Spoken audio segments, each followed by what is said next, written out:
So today is what comes after the trial. It's the formal sentencing hearing or the final sentencing hearing.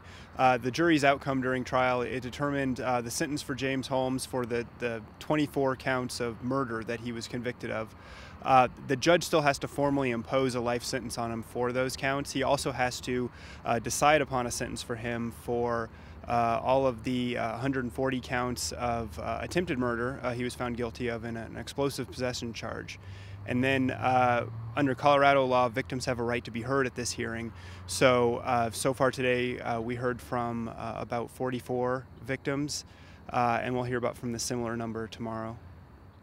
It was incredibly grim. It was probably one of the bleakest moments in trial so far. It was just person after person. You can imagine when you get 40 people speaking within just a few-hour time frame. They're very short, but it's just over and over and over again. It was just talk of grief, just sadness, loss, sense of hopelessness.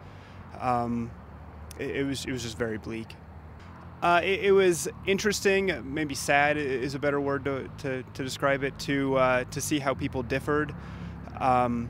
Some victims they spoke of forgiveness. Some just spoke of their own grief and their own sadness. Some were very angry towards the defendant, and the judge had cautioned them, you have to speak to the judge, you can't talk to James Holmes.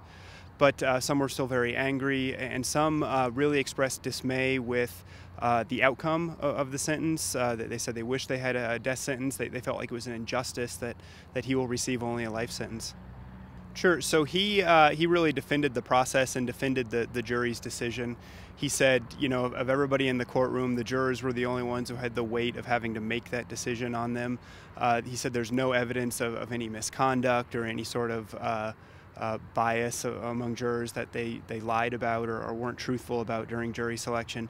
So, he said everybody did their best, the jurors did their best, and, the justice system functioned as it should.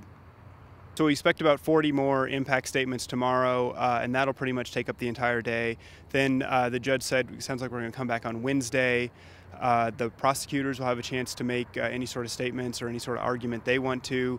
The defense attorneys will have a chance to make any sort of statements. They can put on some people to speak.